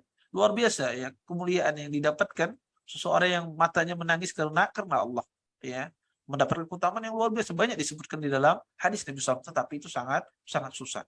Maka kalau seandainya ada orang menangis, dia mengingat dosanya ketika dia membaca Al-Quranul Karim, takut dengan adab-adab Allah, maka itu menangis karena ketakut, dan itulah yang dikatakan bahwasanya yang mendatangkan kekhusyuan, yang bisa dia mentadabburi Al-Quranul Karim. Wallahu ta'ala. Jazakumullahu khairan Ustaz. Ana bacakan ada pertanyaan, 2 pertanyaan sekaligus, Ana gabung. Sebentar Ustaz. Pertanyaannya ini akan rada mirip-mirip Ustaz. Bismillah. Pada saat kita membaca ayat sajadah, tapi kita berada di tempat umum, apakah kita harus sujud? Yang pertama, yang kedua, apakah ada bacaan khusus ketika kita sujud tilawah, Ustaz? Jazakumullahu khairan. Ya. Pertama, sebelum saya menjawab, membaca Al-Quran di jalan, itu apakah dianjurkan? Para ulama mengatakan pada asalnya boleh kita membaca Al-Quran itu di jalan, dia macam selama tidak lalai. Kalau seandainya melalaikan, ya tidak khusyuk apa yang dibaca, ya lalai dari segala sesuatu, kata para ulama, abdulnya tidak dia baca. Ya lebih baik dia menyibukkan kepada sesuatu yang lain yang bermanfaat. Kalau seandainya lalai, tidak tahu apa yang dibaca. Tapi kalau seandainya di jalan, dia tahu apa yang dia baca, tidak lalai, maka itu afdal. Ya boleh seseorang membaca Al-Quran di jalan. Nah, ketika dia membaca Al-Quran di tempat umum, ya di tempat umum, kemudian lewat ayat sajadah, apakah dia sujud saja di tempat umum? Kalau memungkinkan dia sujud, maka sujud. Kalau mungkin dia sujud, maka sujud. Kalau tidak memungkinkan dia sujud di tempat umum, misalnya kotor, tanah misalnya, sedangkan dia baju bersih mau pergi ke tempat kerjanya atau misalnya gitu ya, maka tidak mengapa kalau dia tidak sujud. Tapi kalau memungkinkan dia sujud, maka sujud. Maka sujud tilawah itu tidak berkaitan dengan tempat, ya, di mana saja yang memungkinkan dia sujud, maka dia disunnahkan untuk sujud. Dan hukum sujud tilawah ini hukumnya sunnah saja. Wallahu taala a'lam. Jazakumullahu khairan, Ustaz. Baik, Ummahat, kita kembali ke pertanyaan via raise hand. Kami persilahkan kepada Ummu Yusuf. Silakan dibuka mikrofonnya. Syukran. Bismillah. Assalamualaikum warahmatullahi wabarakatuh. Yang pertama, Ustadz, kitab tafsir apakah yang direkomendasikan? Dulu Ana punya tafsir Quraisy Shihab. Namun ada yang bilang agak berbau Syiah, akhirnya Ana hibahkan. Itu yang pertama. Yang kedua, Ana sedikit banyak mengerti bahasa Arab dan masih ingat terjemahan beberapa surah. Apakah boleh saat imam membaca surah yang Ana tahu artinya, Ana ikut mengartikan atau hanya mendengarkan saja bacaannya? Kemudian yang ketiga, setiap pada duha, Ana setel murotal radio di rumah.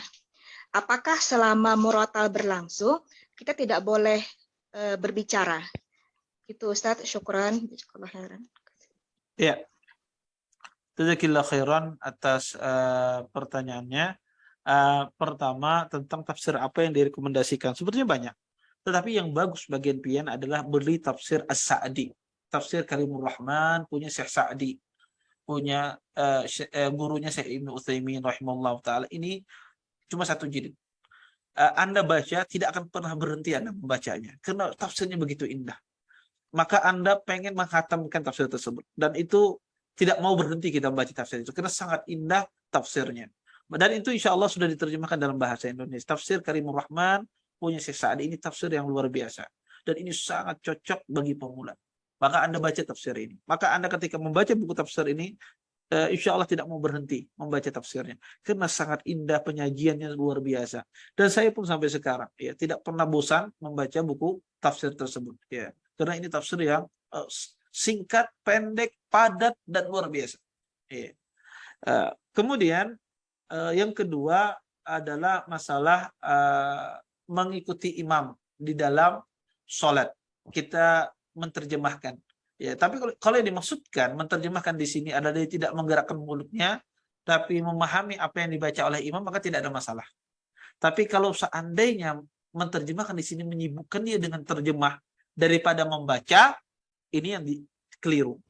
Karena kita sebagai seorang makmum disuruh untuk disibukkan mendengarkan bacaan imam. Jadi seorang makmum itu disibukkan untuk mendengarkan bacaan imam. Bukan tidak disibukkan untuk yang lainnya, tapi disibukkan untuk mendengar bacaan imam. Kalau sambil menerjemahkan, Anda tidak fokus dalam mendengarkan bacaan imam, maka ini keliru. Tapi kalau seandainya imam membaca, langsung terlintas di benak Anda, artinya dan seterusnya, maka tidak ada masalah. Tapi kalau berusaha menerjemahkan, oh ini apa artinya lah, semalam lah, kosakatanya lah, misalnya. Berusaha, ini jangan. Ya, kenapa? Karena Anda disibukkan dengan terjemah dari mendengarkan bacaan imam. Tapi kalau seandainya spontanitas, imam membaca langsung spontanitas di otak Anda maknanya demikian, maka tidak ada masalah. Tetapi kalau seandainya Anda berusaha mengingat, oh ini kosakata kemarin diajarin ustadzahnya ini, oh ini berarti artinya kayak ginilah kira-kira. Maka disibukkan dengan semacam itu, maka tidak dianjurkan demikian di dalam sholat. Karena kita di dalam sholat sebagai seorang makmum disibukkan mendengarkan bacaan imam. Kemudian yang ketiga adalah masalah ketika Al-Quran di rumah, di radio, murattal. Apakah ketika dibunyikan murattal kita tidak boleh berbicara? Adabnya kita mendengarkan. Adabnya kita mendengarkan.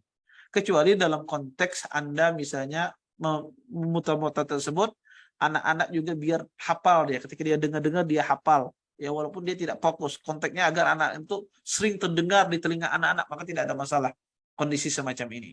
Tapi kalau semacam itu saja tidak ada maksud, dibukakan radio murattal, kemudian kita ngomong sana kemari ya tanpa ada maksud tertentu, misalnya dia ngobrol apa macam, maka lebih baik dia matikan ngobrol dia. Karena di antara bentuk kita membaca Al-Quran adalah kita mendengarkan ketika Al-Quran itu dibaca. Tapi kalau saatnya dia memutar murattal atau mutar radio, tujuannya apa?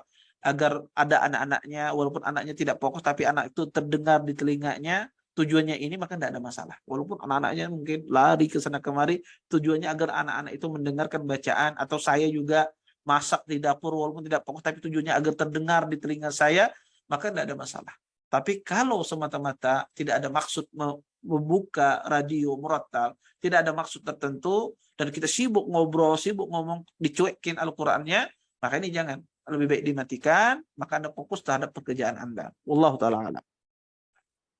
Jazakumullahu khairan Ustadz. Semoga bisa difahami oleh Ibu yang bertanya. Selanjutnya kami persilahkan kepada Ibu Fatimah. Silahkan dibuka mikrofonnya. Ya, bismillahirrahmanirrahim. Assalamualaikum warahmatullahi wabarakatuh. Waalaikumsalam warahmatullahi wabarakatuh. Barakallahu fiik Ustadz. Pertanyaannya, yang pertama, menurut Ustadz, apakah mengeluarkan udara bukan kentut dari belakang, tapi dari tempat dari pintu depan, ya itu membatalkan wudhu atau tidak Ustadz? Terus yang kedua, ketika kita punya hafalan sudah 7 juz misal, terus kita tapi belum mutqin, tapi berusaha untuk murojaah dan menambah hafalan, apa itu juga diperbolehkan atau termasuk hadis melalaikan? Jazakallahu khairan. Wassalamualaikum warahmatullahi wabarakatuh. Iya, pertama angin yang keluar dari depan, dari tempat wanita, ya, maka itu membatalkan wudhu. Segala sesuatu yang keluar dari 2 jalur, depan dan belakang, itu membatalkan wudhu apapun, baik yang najis ataukah yang suci. Maka itu membatalkan wudhu, dan ini berdasarkan pendapat yang rajih. Kemudian yang kedua adalah masalah kita punya hafalan belum mungkin, kemudian lanjut lagi kepada yang surah yang lain. Apakah ini boleh? Sebetulnya boleh, tidak dilarang. Ya silahkan saja, boleh saja. Tetapi mana yang lebih bagus?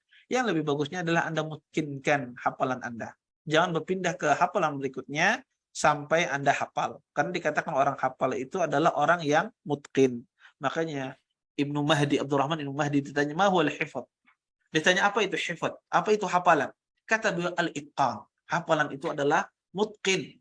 Ya, orang dikatakan hafal kalau dia mutqin. Kalau orang hafal kemudian ditanya apa yang Anda hafal, saya lupa, maka orang ini dikatakan tidak hafal. Ya, pernah Anda menghafal tapi tidak hafal. Ya, orang hafal 30 juz misalnya. Kemudian ditanya, saya enggak, lupa sudah. Pernah saya menghafal 30 juz, tapi saya lupa sekarang. Yang mungkin 1 juz. Berarti 1 juz itulah yang Anda hafal. Yang lainnya Anda belum menghafal. Ya, pernah dulu menghafal tapi sekarang tidak hafal. Makanya kata para ulama, orang dikatakan hafal itu adalah orang yang mutqin, al-itqan. Ya. Maka syaratnya adalah tidak berpindah kepada hafalan berikutnya atau surah berikutnya, juz berikutnya, kalau tidak mungkin juz sebelumnya. Ya, maka kita mutkinkan, kalau sudah mutkin baru berpindah.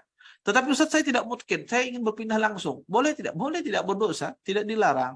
Tetapi saya menyarankan yang lebih afdalnya adalah dimutkinkan. Ya, mutkin baru dia berpindah kepada surah berikutnya. Wallahu taala alam. Jazakumullahu khairan Ustadz atas jawabannya. Mungkin bisa satu pertanyaan lagi Ustadz? Iya, silakan. Ada 2 menit ya. Mungkin ini terakhir, Ummahat, kami persilahkan kepada Ibu Windy Uli. Silakan dibuka mikrofonnya. Assalamualaikum warahmatullahi wabarakatuh. Waalaikumsalam warahmatullahi wabarakatuh.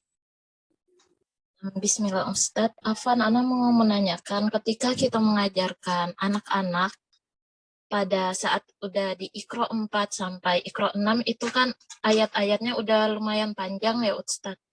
Terus apakah kita boleh mentoleransi anak-anak ini jika bacaan mereka terputus-putus atau lebih baik kita menentukan wakaf dan ibtidanya Ustadz? Iya.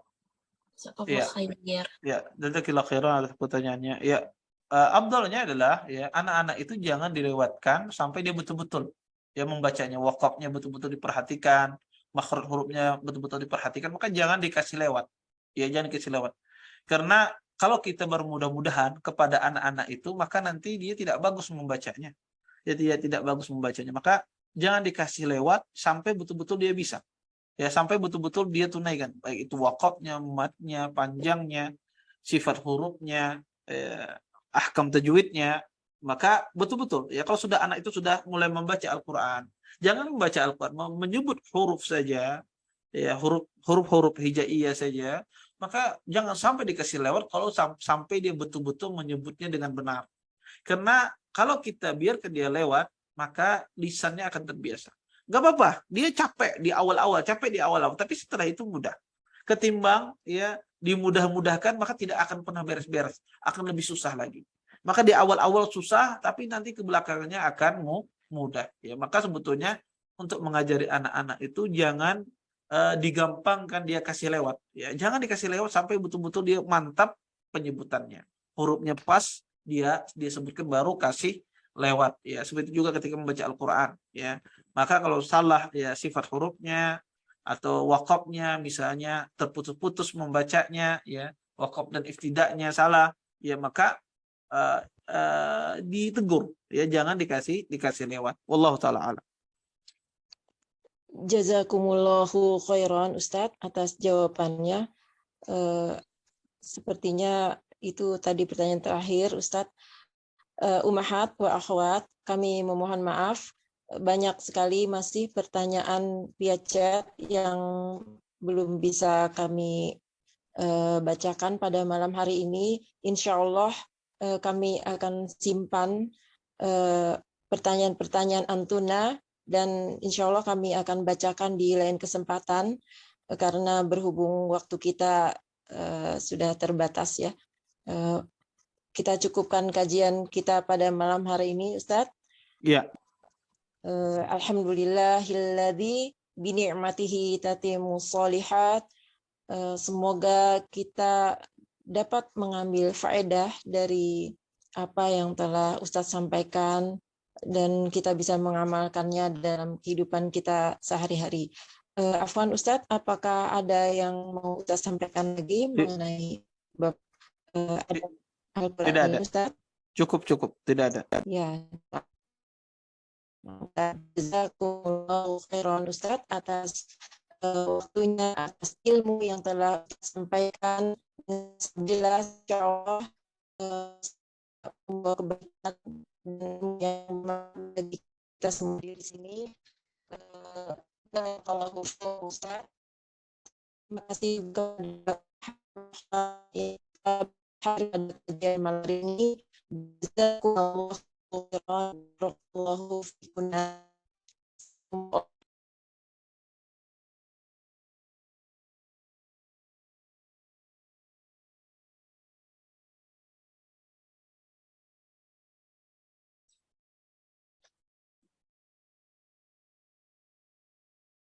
Afwan, sepertinya terputus Ustaz. Langsung ditutup saja Ustaz. Ya. Ya, subhanallah bihamdika asyhadu an la anta astaghfiruka wa atubu ilaik. Assalamualaikum warahmatullahi wabarakatuh. Waalaikumsalam warahmatullahi wabarakatuh. Jazakumullahu khair akhwat.